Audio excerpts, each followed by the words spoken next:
राम राम राम राम राम राम राम राम राम। मनुष्य शरीर की शास्त्र में बहुत बड़ी बड़ी महिमा लिखी है। दुर्लभो मानुषरी भागवत में आता है, लब्ध्वा सुदुर्लभ विदम बहु संभवान। दुर्लभ और सुदुर्लभ लिखा। इसमें एक बात बताओ, आप ध्यान दे और सुने, विशेष ध्यान दे। शरीर के निर्वाह की व्यवस्था पहले से है। जैसे आप हम बहन भाई अपनी माँ के यहाँ जन्म लेते हैं तो हमारे बिना उद्योग किए दूध आ जाता है, हमारे लिए दूध तैयार हो जाता है। हमें उद्योग नहीं करना पड़ता, हमें पुरुषार्थ करना नहीं पड़ता। तो जैसे दूध का प्रबंध है, ऐसे भगवान के यहाँ हमारे शरीर के निर्वाह प्रबंध कर रखा। शरीर के लिए निर्वाह हो जाए, अन्न जल वस्त्र आदि, ऐसा परमात्मा की तरफ से प्रबंध है। वो स्वामी जी महाराज ने कहा है कि प्रारब्ध पहले रचा। जैसे जन्म से पहले दूध तैयार होता है, ऐसे प्रारब्ध पहले रचा, पीछे रचा शरीर। शरीर रचना पीछे हुई, शरीर के निर्वाह का प्रबंध पहले हो जाए, जिससे ये जी सके। तो प्रारब्ध पहले रचा, पीछे रचा शरीर। तुलसी चिंता क्यों करे भजने से हुई? तू चिंता क्यों करे? भगवान का भजन कर ले। यह चिंता रोटी की चिंता है, कपड़े की चिंता है, घर की चिंता है, खाने पीने की चिंता है। ये तो चीज निर्वाह मात्र की चिंता मत करो। परंतु इसमें भी आप जो नया नया काम कर देते हैं, उसका प्रबंध नहीं है भगवान के यहाँ। आप चाय पियो, अफीम लो, भांग खाओ, चरस पियो, सुल्फा पियो, ये पान सुपारी आदि, ये भी प्रारब्ध का नहीं है, ये नया है, नया। तो नई आफत ये क्यों करो? नया तो भगवान का भजन करो, जिसके लिए जन्म हुआ है। निर्वाह मात्र का तो प्रबंध स्वतः है, परंतु ये नशा पैदा करने का प्रबंध भगवान के यहाँ नहीं है। ये स्वयं करते हो, पैसे बर्बाद करते हो और अपना जीवन बर्बाद करते हो। मृत्यु समय में एक भी श्वास अगर लेना चाहो तो नहीं मिलता। वे श्वास आप खेल में, तमाशों में, खाने में, पीने में, चाय में, कोकोन में, शराब में, तंबाकू पीने में, बीड़ी सिगरेट पीने में, पान खाने में खराब कर देते हो। कितना बड़ा नुकसान होगा। जीवन का आधार है समय। आप अपने बहादुरी से नहीं जी रहे हैं, अपनी होशियारी से नहीं जी रहे हैं, अपनी बुद्धिमानी से नहीं जी रहे हैं, उम्र के आधार पर जी रहे हैं। वे उम्र के हैं श्वास। इसमें जितना समय आप खर्च करोगे, वो खास आप जीने के लिए जो समय है उसमें से खर्च होगा। कितने विलक्षण बात है, ध्यान दें थोड़ा सा। संपूर्ण जीवों को जीना पसंद है, जीना चाहते हैं। और मानव शरीर इतना बड़ा महत्व इसका है, देवताओं के लिए दुर्लभ बताया है। सुर दुर्लभ सद ग्रंथानि गावा, वो सामने लिखा है, बड़े भाग्य मानव तनु पावा। सुर दुर्लभ, देवताओं के लिए दुर्लभ है वो मनुष्य शरीर है। उस मनुष्य शरीर का समय देवताओं के लिए दुर्लभ है, वो मिला है। उस समय को नशा पतों में खराब कर देना, बर्बाद कर देना, कितना बड़ा अपराध है। भगवान ने जिन जीवों को देखा कि ये अपना कल्याण कर सकते हैं उनको मनुष्य बनाए, नींद में नहीं बनाया है। आज नींद में भगवान ने बना दी, ऐसी बात नहीं है। विश्वास किया है कि ये जीव अगर इनको मनुष्य ही दे दिया जाए तो ये अपना कल्याण करेंगे।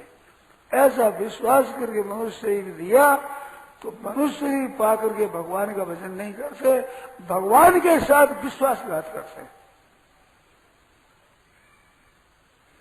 भगवान ने विश्वास किया कि मनुष्य शरीर मिल जाए तो अपना कल्याण कर रहे। ये कल्याण करने का एक ही उपाय है, मनुष्य शरीर में ही, और शरीरों में नहीं है। देवताओं के शरीरों में भोग अधिक मिलेंगे, उनके शरीर दिव्य होते हैं। हम लोगों को शरीर से उनको दुर्गंध आती है। जैसे मेले में लथपथ हुआ सूअर अपने पास में आ जाए तो भी उसको पसंद करेंगे, महान दुर्गंधी आवेगी। ऐसे देवताओं को अपने शरीर से दुर्गंधी आती है। ऐसा शरीर है, ये बढ़िया नहीं है। और देखा जाए विचार करके तो मल मूत्र बनाने की मशीन है ये। बढ़िया बढ़िया अन्न दे दो और उसे विष्टा बना दो, गंगा जी का यमुना जी का जल दे दो और पेशाब बना लो, टट्टी पेशाब बनाने की मशीन है। आप विचार करते वो एकदम सच्ची बात है। ऐसा ये शरीर है। तो इसमें कीमती क्या है कि मन शरीर का समय कीमती क्यों है कि ये सदा के लिए मुक्त हो सकता है, जन्म मन से रहित हो सकता है, दुखों का अत्यंत अभाव हो सकता है, परम आनंद की प्राप्ति हो सकती है, जिससे बढ़कर कोई आनंद नहीं, ऐसे आनंद की प्राप्ति हो जाए। दुख कभी नहीं हो, कभी भी। सर्गे भी नो बजायन्ते प्रलय न व्यथन्ते च। प्रलय में सब लोगों में खलबली मच जाती है, सब लोगों का नाश हो जाता है। उसमें भी इस ज्ञान का आश्रय लेने वाले न व्यथन्ते, उनको व्यथा नहीं पहुंचती। महाप्रलय में भी उनको तकलीफ नहीं पहुंचती। और महासर्ग में भी सर्गे भी नो बजायन्ते पैदा होने का इनको दुख भोगना नहीं पड़ता। ऐसा मानव से जिसमें ऐसा ज्ञान प्राप्त कर सके। इस ज्ञान के समान नहीं, ज्ञान है पवित्र, इसके समान कोई पवित्र चीज नहीं। वो जिस शरीर से प्राप्त हो सके उस शरीर को प्राप्त करके खेल तमाशों में, सिनेमा देखने में, नाटक देखने में, वीडियो देखने में और ये नशा पता करने में, अफीम सेवन करते हैं, भांग सेवन करते हैं, चरस सेवन करते हैं, चाय पीते हैं, कितना नुकसान होता है। चाय पीने वालों की आंतें खराब हो जाती है, दवाई नहीं लगती उनको, आंतें इतनी खराब हो जाती, जल जाती है वेदांतों में, जहाँ दवाई गुण से वो गुण नहीं करेगी, आंतें जल जाएगी। अब और मदिरा से तो बहुत ही ज्यादा नुकसान होता है, अत्यधिक ही भीतर से जल जाता है। मदिरा से केवल आंतें ही नहीं जलती है, धार्मिक अंकुर नष्ट हो जाते हैं। भजन दमन करना, धर्म का पालन करना, इसके भीतर संस्कार है, वे संस्कार है, वे जल जाते हैं। उसको धर्म की बात है। मध्य पे तत्व चिंता राजा मित्र सुनाएगी। मध्य पीने वाला कभी तत्व का चिंतन कर सकता है? नहीं कर सकता। धर्मात्मा नहीं बन सकता। वो महापातक है। 4 महापातक बताए, उसमें मद्यपानी महापातक है। महापातक इसलिए है कि अभी पिए जिसका पाप तो लगेगा, पर धर्म के परमाणु नष्ट हो जाएंगे। ये जो धर्म के संस्कार है भीतर, वे नष्ट हो जाएंगे। अंकुर भूज दिया जाए, ये दाने होते हैं ना, गेहूं है, बाजरा है, जौ है, चना है और घास फूस के जितने बीज है, ये बीज उगते हैं। कब वो भूंज न दिया जाए, और भूंज दिया जाए तो चने खाने में काम आवेंगे, मगर उनके नहीं। दाने बढ़ा नहीं जाएगी, वो जवार और वो मक्का उगता नहीं। जिनको चीजों भाना दो, भजिता कथिता धाना पैर जाए नहीं से। क्वाथ बना लो, उबाल लो, फिर बूझेगा नहीं, उगेगा नहीं, अंकुर नहीं रहेगा। भूज लो, वो अंकुर नहीं रहेगा। ऐसे ही मदिरा आदि नशा करने वालों के धार्मिक परमाणु नष्ट हो जाते हैं, धर्म का वहां अंकुर पैदा नहीं होगा। धर्म के अनुष्ठान करने का विचार उनका नष्ट हो जाता है। नशा काढ़ हुई भी नशा नशा किया सब नाश, नशा ना किया नरक में अड़ी नशा में आस। नाड़ियां निकल जाती है, कमजोर हो जाते हैं नशा करते करते। और नशा को भी लगे, ये चाय है, कोकन है, ठीक है, ठीक ठीक है, मैला पानी पीते हो, दूध जैसा शुद्ध पदार्थ जिसमें घी आता है, मृत्यु लोक का अमृत है, अमृत। अप्सराओं का काम पड़ा इतिहास में आया है, तो अप्सराएं अमृत खाती है, देव लोक की है। तो यहाँ क्या करें, घी खावेगी, घी के सिवाय उनको कोई पदार्थ खाता नहीं। ऐसा अमृत घी जिस दूध से पैदा हो, उस दूध में चाय डाल करके मैला पानी कर देते हो और वो पियो राजी होते हो। मदिरा को काला पानी कहते हैं, पागल पानी है पागलों का, वो पीते हो। कितना भारी अनर्थ कर रहे हो। सिलम, तम्बाकू, गुटखा आदि से तम्बाकू पीते हो, चरस पीते हो, कोकन खाते हो, इधर चाय पीते हो, नशीली चीजें। और लोग चाय में भी अफीम डाल देते हैं।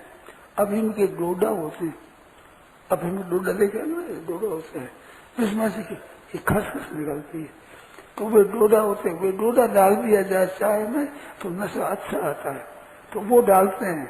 और कहेंगे वो डोडा नहीं मिले तो अफीम डाल दे थोड़ा सा, जिसमें चाय में वो नशा ज्यादा हो जाए। लोग देखेंगे तो बड़ी अच्छी चीज है, यूं करके अफीम रह जाते हैं। अमल खाते हैं, अमल।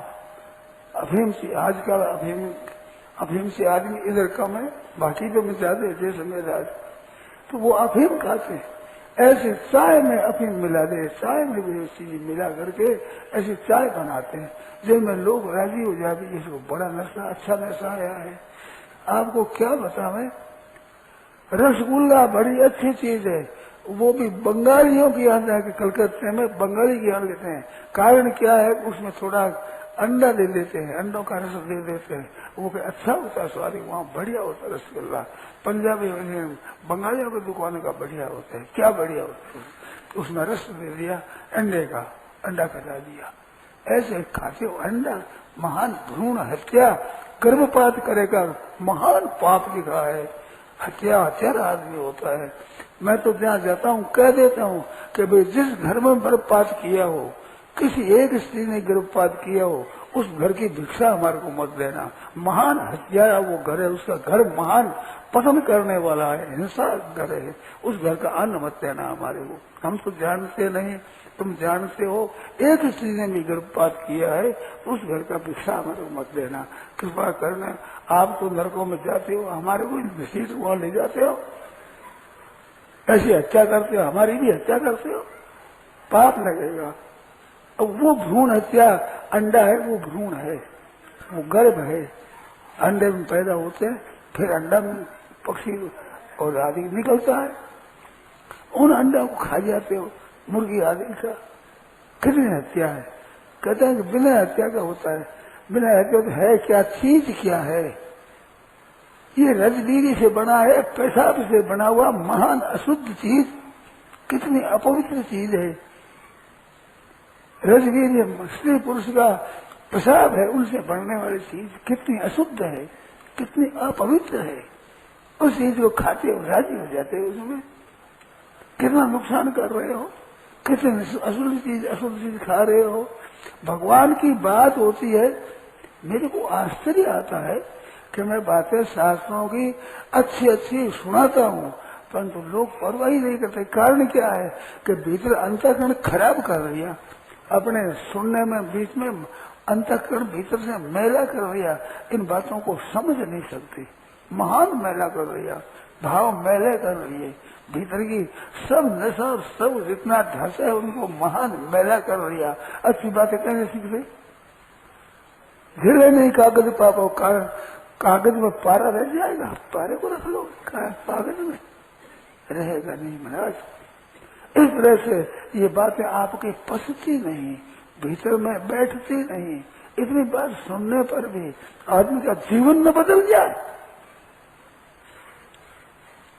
मेरी दृष्टि में शास्त्रों में जो अच्छी अच्छी है उनमें सुगमता से कल्याण हो जाए, बहुत जल्दी उद्धार हो जाए, ऐसी बातों की खोज मेरे रही है और है भी।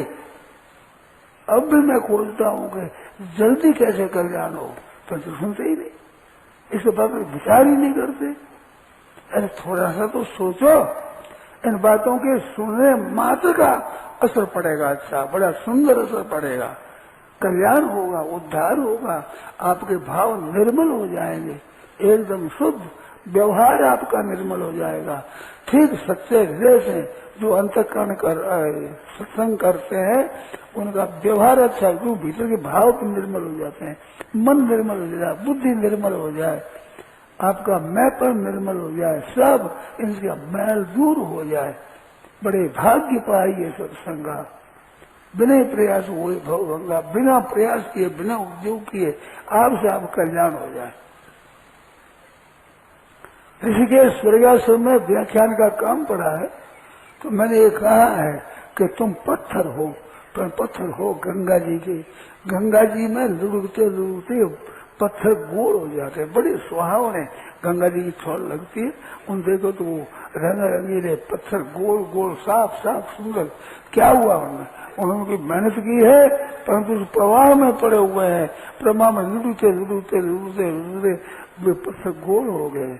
और गंगा जी का जो रेता होता है ना, वो पत्थरों के कणों से बना हुआ रेता है, बड़ा बड़ा करड़ा होता है वो रेता, अपना बालू इतनी करड़ी नहीं होती, रेता दूसरा करड़ा नहीं, वहाँ करड़ा है, क्या पत्थरों से बना है। पत्थर कैसे कि गंगा जी के प्रभाव में ये होते हैं। ये हमारे देखी हुई बात है। पहले गंगा जी चढ़ती है, फिर नीचे उतर जाती है, तो उनके पास में बालू का ही महाराज धोला बर्तन जाता, जैसे ये धोला होते हैं हवा से, इस वजह से बालू धोले हो जाते हैं। उन धोलों सोने का मेरे काम पड़ा है। गंगा जी के किनारे पर उसमें थोड़ा सा बालू ऐसे करके और उसमें सोया हूँ मैं, मेरे को पता है इस बात का, मैं जानता हूँ। ठंडी रहती बहुत सारी गंगा जी के किनारे, नींद आती है उसमें, थोड़ी नींद में तृप्ति हो जाती है, ये मैंने देखा है। एक बार चौगान मैदान में सो करके आप नींद लो, एक आप मकान के भीतर नींद लो, वैसे नींद ज्यादा आवेगी, मैदान में थोड़ी आवेगी, और गंगा जी रेते में थोड़ी आवेगी। थोड़ी नींद से तृप्ति हो जाती है, मस्त हो जाते है एकदम। तो वहाँ गंगा जी एक किनारे मैंने सोए हुए भी आप ही ख्याल जाता, कानों में सुनते हैं तो कल कल कल कर ध्वनि होती है, एक कंकर बिखते हैं, उसकी सावधानी ध्वनि होती है। आप देखना, जाना जहाँ गंगा जी किनारे स्वर्गाश्रम में, वहाँ जाकर आप कान लगाकर देखो तो उनमें पत्थर भी लुढ़क रहे हैं, तो पत्थर में खड़खड़ खड़खड़ की ध्वनि, पत्थरों की ध्वनि होती है, गंगा जी की ध्वनि होती है, उनमें शब्द आता है। तो मैं सोचता ही उनके किनारे जब उसे सुनी रही है, आपसे बरसों देखा है, मैंने देखा है ऐसा, कानों से ठीक तरह से इनका अनुभव किया है। देखना, आंखों से देखना नहीं, कानों से देखा, शब्द होता है उसमें। तो उस पत्थर के डूबते डूबते पत्थर गोल हो जाते हैं। ऐसे सत्संग करते करते मनुष्य इतने विलक्षण हो जाते हैं, बड़े बड़े पंडित इन बात को नहीं कह सकते, सत्संगी कह सकते। सत्संगियों को उतना संग्रह हो जाता है। आप स्वतः स्वतः सुनते सुनते बहुत विलक्षण अनुभव हो जाते हैं, पर वो नशा पता करके वे कहाँ संग्रह हुए अच्छी बात है, तो उनको बाल देते हैं। रहने की रखने की जगह वो छोड़े, वो पात्र है, उन पात्रों को कुपात्र बना देते हो, आप कितना नुकसान कर रहे हो। तो कृपा करो कृपानाथ, अन्न जल वस्त्र निर्वाह मात्र का है, वो शारीरक केवलम कर्म कुर्वन्नाप्नोति केवलम, केवल निर्वाह मात्र का शारीरिक काम करता है, उसे पाप नहीं होता। कुर्वन्नाप्नोति केवलम, 2 बार आया गीता में, स्वभाव नियतम कर्म कुर्वन्नाप्नोति केवलम, स्वभाव के ज्ञान अनुसार ब्राह्मण क्षत्रिय वैश्य शूद्र, इनके जो स्वभाव में खातिर कर्म स्वभाव है, जो वैश्य कर्म स्वभाव है, जो ये ब्रह्मचर्या तुम करो सूर्य से अभी स्वाभाविक कर्म है, उन स्वाभाविक कर्मों को करते हुए पाप नहीं लगता। अर्थ क्या हुआ? कृषि गोरख वाणिज्य कृषि करो, खेती करोगे तो खेती बिना पाप नहीं होती, हिंसा होने से होती है, परंतु वैश्य के लिए उसका पाप नहीं लगेगा। वो स्वभाव नियत कर्म है, स्वभाव के अनुसार शास्त्र से नियत कर दिया ये काम करो तो वो काम करे केवल निर्वाह मात्र के लिए और दुनिया के हित के लिए, तो उसमें पाप नहीं लगता। नापनोति किल विषम, इसका अर्थ होता है पाप होता है, पाप लगता नहीं। ऐसे शरीर निर्वाह मात्र के लिए अन्न जल ग्रहण करो, स्वाद के लिए नहीं। कपड़ा पहनो केवल शीत घाम निवारण के लिए नहीं, शौकीनी के लिए नहीं, स्वाद शौकीनी करने के लिए शरीर नहीं है। यही तनु कर फल विषय न भाई, इस शरीर का फल विषय भोग नहीं है।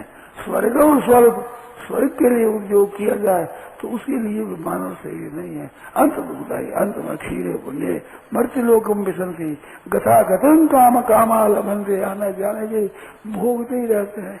तो यहाँ जाकर ऊंचे चढ़ करके और गिरते हैं, फिर कुछ क्षिप्त यद क्षिप्त तत्प्रकार से पतनार्थ, ये शरीर मिला है, ऊंचा दर्जा दिया है भगवान ने, दुर्लभ मनुष्य शरीर दिया है, उस शरीर का ऐसे नाश करो।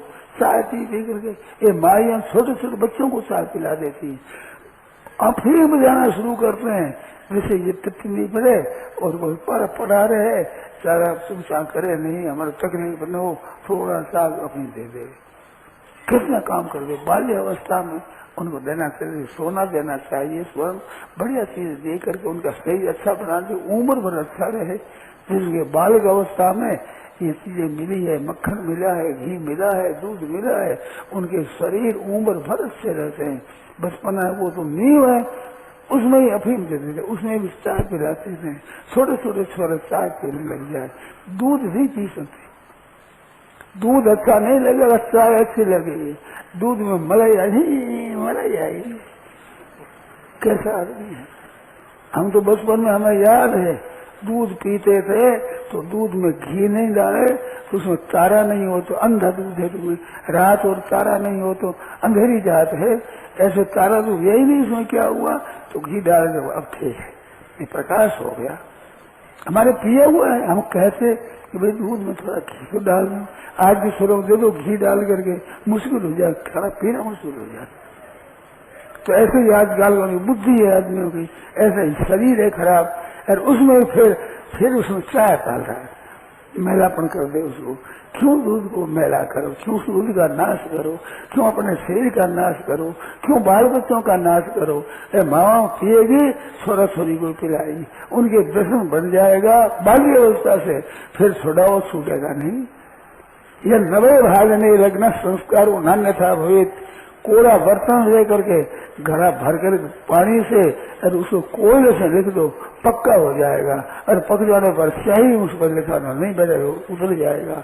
ऐसे बचपन के संस्कार उनके स्थायी हो जाते हैं, उसमें नशा करा दे हो छोटे छोरों को, क्यों जीवन बिगाड़ते हो। माताओं, आप माँ हो, पोषण करने वाली हो, जन्म देने वाली हो, वो होकर के उन बच्चों को ऐसी आदत खराब कर देते हो छोरा छोरी की, जिससे चाय पी लोगे, आप व्यसन करती है, औरों को भी सिखाती है।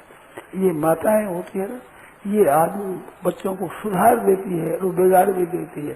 जितने अच्छे अच्छे संत महात्मा हुए हैं, आप दृष्टि देखो, प्राय करके जिनकी माताएं अच्छी हुई है, माँ के कारण से बालक के संस्कार अच्छे पड़ते हैं।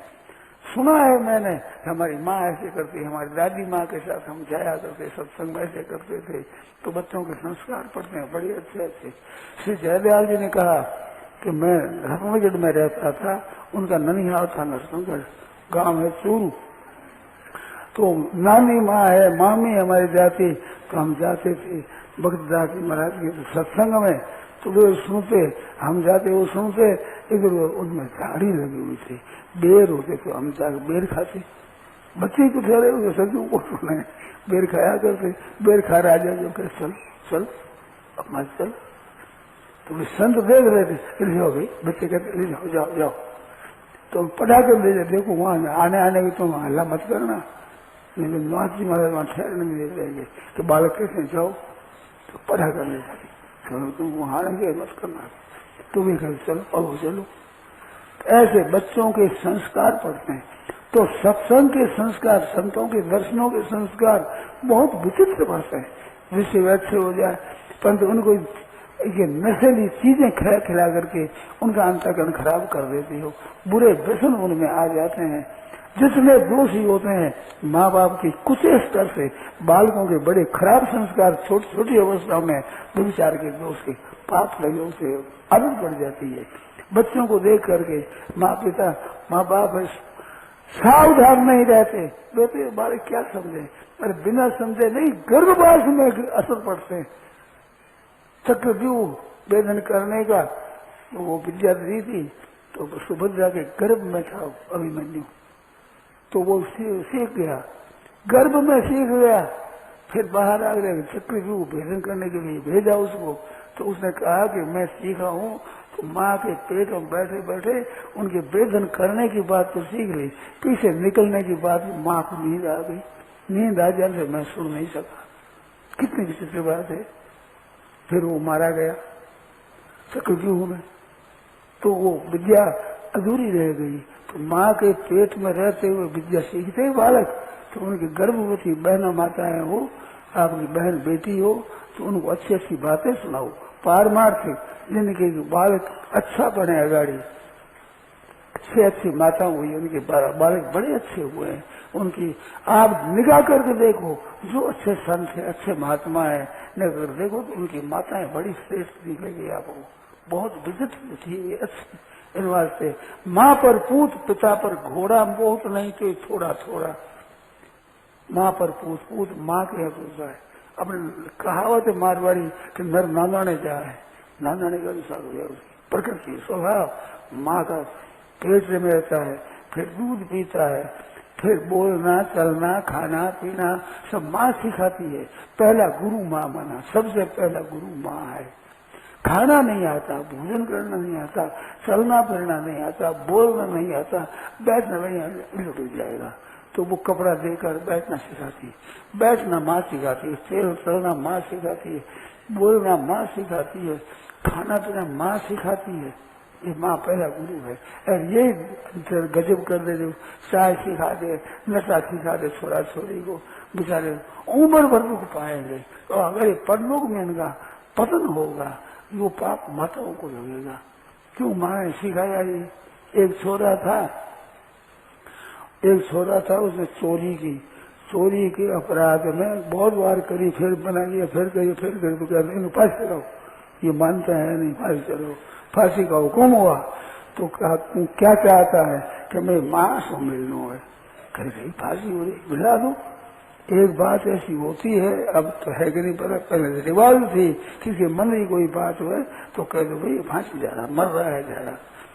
माँ को बुलाया, ये माँ आई, माँ के कान में कहूंगा तो कान में माँ ने कान लिया, अच्छा सुना दे भाई, खा के कान को जाता हूँ तोड़ जा कान। फिर दोस्तों तेरे तो फांसी हो रही है, मार का काम क्यों तोड़ दिया कि मैं पेंसिल लाया चुरा करके।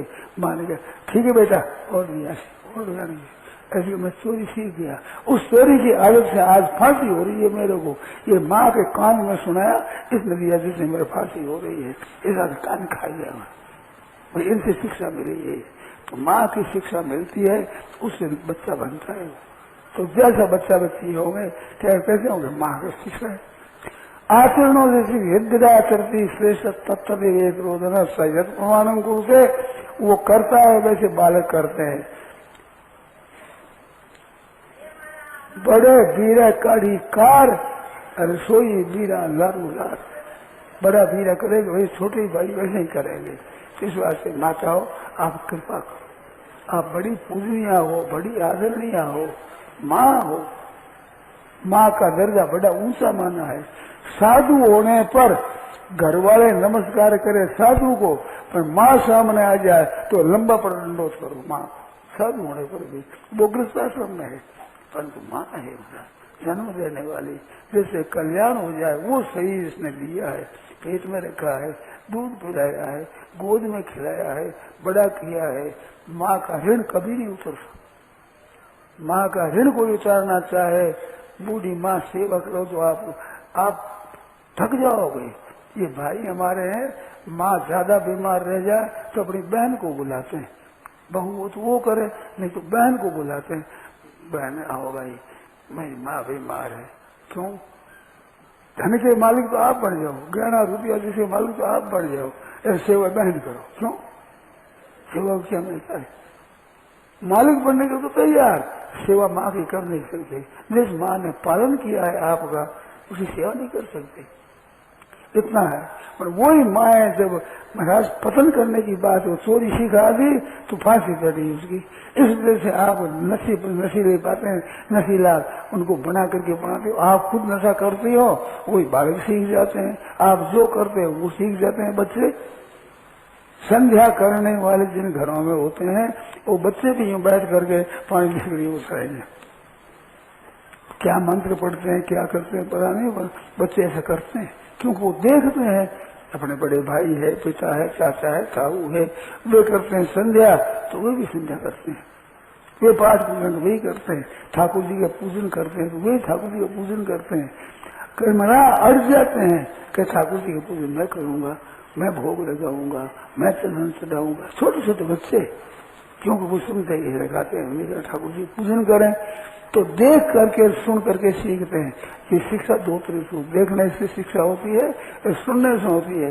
इस बात से काव्य भी दो तरह का बनाया गया है, नाटक आदि देखने का बताया गया, वो देख करके शिक्षा हो जाए। ऐसे भगवान श्री राम अपना आचरण करके शिक्षा बताते हैं कि तुम्हें ऐसा करना चाहिए, घर वालों के साथ कैसा करना चाहिए। कई जैसी माँ बिना कसूर जंगल में निकाल दे, पर कई आदर पहले माता कई से मिले, पीछे दूसरों से मिले, कौशल्या माँ से पीछे मिले, पहले कई माँ से मिले, कई माँ की गोदी में खेले हैं। भरत जी के साथ बहुत स्नेह था राम जी का, इस बात में भरत जी के साथ रहते थे, वहीं खाना पीना अपना खेल कूद करते थे। भरत जी के साथ बहुत स्नेह था बचपन में। तो ऐसी कई माँ थी, कई ने कहा है कि मैंने परीक्षा करके देखा है कि मेरा आदर कौशल्या से अधिक करता है, राम कौशल्या माँ से अधिक मेरा है। एक माँ पूजनीय है ही, तो कौशल्या माँ है, सुमित्रा माँ है, कई माँ है, इन माँ का कितना आदर करते थे राम जी। और कई ने खुद कहा है कि विधाता से कहती हूँ कि मेरा कहीं जन्म हो तो महाराज ओ सिय राम सिय पोत पतो हूँ, बेटा तो मेरा राम हो और बहू मेरी सीता हो। सीता जब आई है ब्याह करके तो सबसे बढ़िया महल था कई का, वो मुख दिखाई में महाराज कई ने महल दिया है कि बेटा और तुम तेरे को दिया है, तो बहू को रहने के लिए अपना महल दिया कई ने। इतना स्नेह था, उसका प्रेम था। वो तो भगवान की इच्छा ही वनवास में जाना था, असुरों का नाश करना था, पृथ्वी का भार उतारना था, इस वास्ते वनवास की लीला हुई। पर कई माँ का स्नेह कम नहीं था, बहुत स्नेह था राम जी पर। राम जी का भी स्नेह आदर माता कई का कौशल्या से कम नहीं था। वनवास में आए तो पहले माता कई से मिले, कई भी जाकर चरणों में गिरे हैं, उनसे आज्ञा मांगी, पीछे दूसरी माताओं से मिले हैं।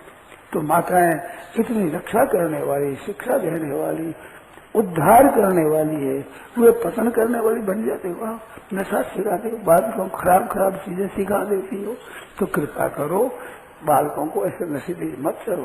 पर वो कब होगा, आप नहीं करोगे तो होगा। आप करोगे तो बच्चा रोने लग जाएगा, तू तो पीती मेरे को नहीं पीते।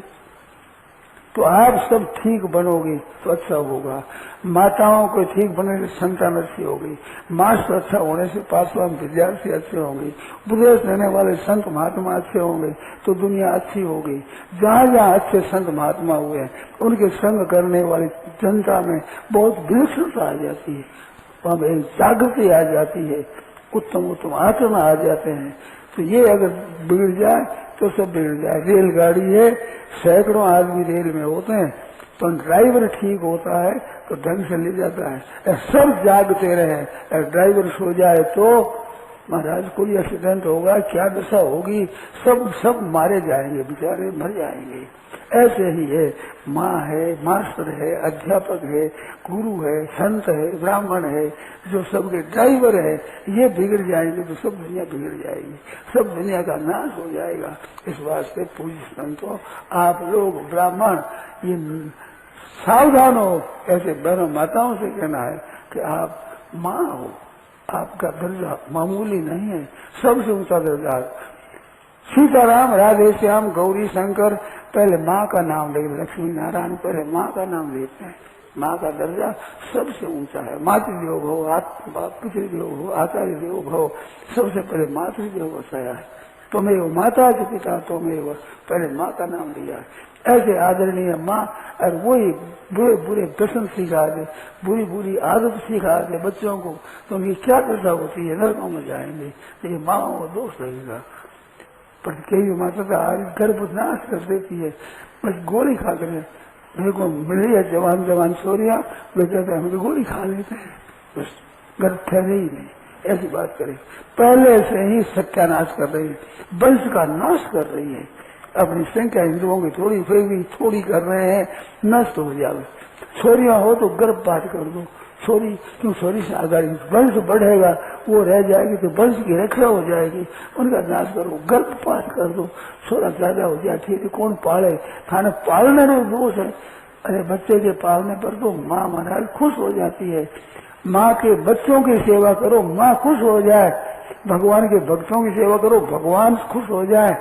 तो बच्चों के पालन करने से माँ बाप खुश होते हैं। आज माए बच्चों का भी नाश करने की सिद्ध हो गई, वंश का नाश करने की दिख गई। और जो गोदी में आकर पड़े उनके छोरा छोरियों को बुरे बुरे व्यसन सिखा करके, बुरी बुरी बातें सिखा करके और महान पतन कर रही है, बड़े भारी पाप कर रही है। भाइयों से बहनों से सबसे कहना है कि ये नशे की बात छोड़ो, चाय कोकन आदि का त्याग करो। नोखे की बात है, मैंने कई वर्ष पहले चाय के लिए निषेध किया, घरों में चाय बनती बंद हो गई। महाराज माइयां बड़ी राजी हुई, दिन भर धुआं दुखता, सुबह शाम रसोई बनानी पड़े, दिन में कोई आदमी चाय बनाओगे, तुम्हारे बहुत ठीक और शांति हो गई। अब दिन भर वो चूल्हा नहीं बालना पड़ता। ऐसे उनका ऐसे बना, इनको छोड़ो, बुरे बुरे व्यसन है इनका त्याग करो, जिसमें आपको और आपके संतान को सबको ही सुख होगा, आराम होगा। बुरे विषयों से, बुरी आदतों से बच जाओगे। तो माताओं से कहना है, भाइयों से कहना है, छोड़ो। अभी जो पीना कर शुरू कर दिया तो अब भी छोड़ो, और नहीं किया हुए कृपा करके ऐसे व्यसन सेवन मत करना। अन्न जल दो के बिना तो प्राण नहीं रहते, केवल अन्न से नहीं रहते, केवल पानी से नहीं रहते, ये दो तो सेवन करनी पड़ती। शुद्ध सेवन करो, जिसका पता नहीं करने से कोई बाधा नहीं पड़ती, कोई ऐसे उसके जीने में कोई फर्क नहीं पड़ता, अच्छी तरह से जीते हैं। और व्यसन करने से कोई विशेष बल आ जाए ऐसी बात नहीं है, शरीर निर्बल होगा। तो नशेली चीजों का ऐसे सेवन करना महान महान पसंद करना है, ऐसा न करें, ये प्रार्थना है।